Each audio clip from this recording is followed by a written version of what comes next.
بسم اللہ الرحمن الرحیم۔ السلام علیکم ورحمۃ اللہ۔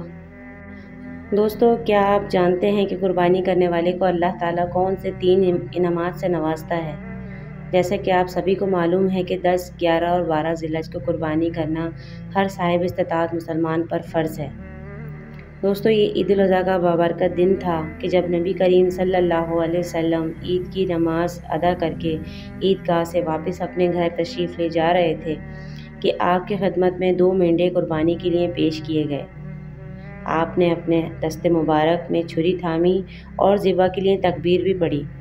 تو آپ صلی اللہ علیہ وسلم نے اللہ تبارک و تعالیٰ کے حضور دعا کے لیے ہاتھ اٹھائے اور یوں دعا فرمائی: ان دونوں مینڈوں میں سے ایک مینڈے کی قربانی میری طرف سے اور دوسرے مینڈے کی قربانی میری امت کے ان تمام غریبوں کی طرف سے ہوگی جس کے پاس قربانی کے لیے پیسے نہیں ہیں، جو صاحب استطاعت نہیں ہیں اور مال نہ ہونے کی وجہ سے قربانی کا فریضہ سر انجام نہیں دے سکتے۔ تو اے میرے مالک، میری قربانی اور میری امت کی قربانی اپنی بارگاہ میں قبول فرما۔ یہ دعا فرمانے کے بعد اللہ کے نبی دونوں مینڈوں کو ذبح کرتے ہیں۔ اس دعا سے ہمیں یہ معلوم ہوتا ہے کہ جو کم استطاعت لوگ قربانی نہیں دے سکتے، ان کے لیے خاص طور پر یہ انعام ہے، اور نبی کریم صلی اللہ علیہ وسلم کی ان کے لیے دعا بھی ہے۔ جو نادر اور مفلس غریب لوگ قربانی نہ دے سکیں وہ پریشان نہ ہوں، بلکہ اس بات پر خوش ہو جائیں کہ اللہ کے نبی نے ان کے نام کا جانور اپنے ہاتھ سے قربان کیا ہے۔ سبحان اللہ۔ دوستو، حضرت مولانا جلال الدین رومی رحمۃ اللہ علیہ فرماتے ہیں کہ جو بھی شخص نیک نیتی سے اور خلوص دل سے اللہ کی راہ میں قربانی کرتا ہے، اللہ اس قربانی سے لے کے اگلے سال کی قربانی تک اس کے مال میں کمی ہونے نہیں دیتے، بلکہ اللہ تبارک و تعالیٰ اس کے مال میں اور اضافہ کر دیتے ہیں، اس کے مال کو وسیع کر دیتے ہیں۔ یہ بھی جان لیجئے کہ قربانی کر کے غریبوں کو گوشت کھلانا اللہ کی راہ میں دعوت و تبلیغ کے برابر ہے۔ جو شخص اللہ کی راہ میں مال خرچ کرتا ہے اور غریبوں کو کھلاتا ہے اور یتیموں کے ساتھ شفقت والا معاملہ کرتا ہے تو اللہ تبارک و تعالیٰ اس شخص کو کبھی کسی کا محتاج نہیں کرتے۔ دوستو، لوگوں نے حضرت علی کرم اللہ وجہ سے دریافت کیا کہ بتائیے کہ اللہ تعالیٰ نے قربانی کرنے والے کے لیے کون سے 3 انعامات رکھے ہیں؟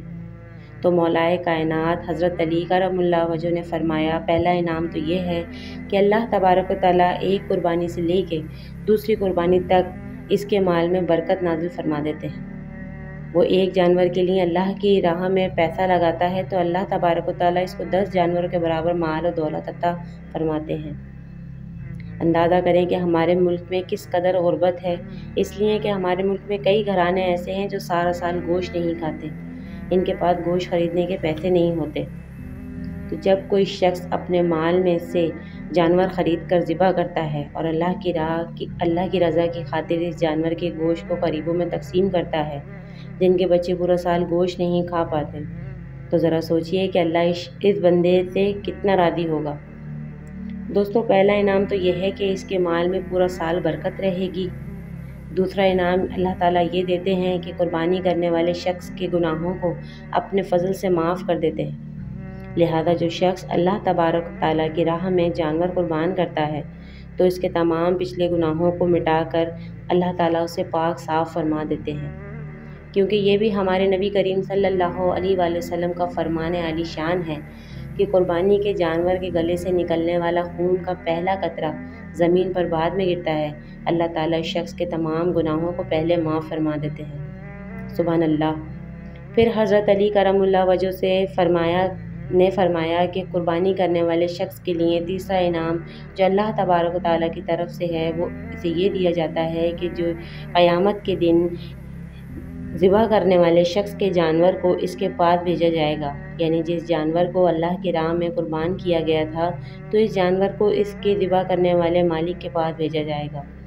اور وہ اس جانور کی سواری کرے گا، تو یہ جانور اس شخص کو پل صراط کے اوپر سے بجلی کی رفتار سے دوڑتا ہوا جنت کے اندر داخل کر دے گا۔ سبحان اللہ۔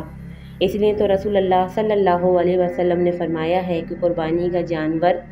اس کو خوب کھلاؤ پلاؤ، اسے موٹا تازہ کر دو تاکہ قیامت کے دن یہ تمہیں پورے صراط سے گزارنے کا سبب بنے گا۔ تو دوستو یہ بھی جان لیجئے کہ مولانا جلال الدین رومی رحمۃ اللہ علیہ فرماتے ہیں کہ جس گھر میں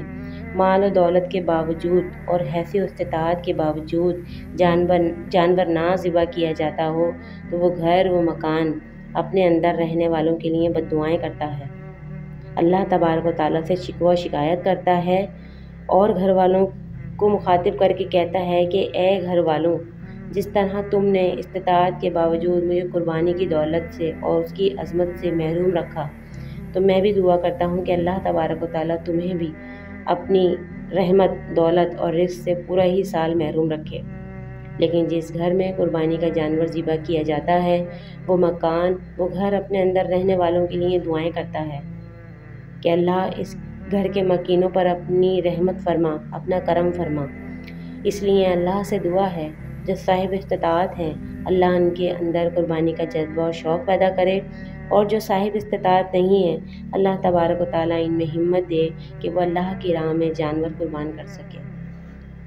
دوستوں اگر یہ ویڈیو آپ کو اچھی لگی ہو تو صدقہ جاریہ سمجھ کے اس کو آگے ضرور شیئر کیجیے گا۔ میرے چینل علم و ہدایت و اصلاح کو لائک اور سبسکرائب ضرور کیجیے گا، اور کمنٹ سیکشن میں مجھے اپنی رائے سے ضرور آگاہ کریں۔ اگلی ویڈیو تک کے لیے مجھے اجازت دیجیے۔ اللہ حافظ۔ السلام علیکم ورحمۃ اللہ۔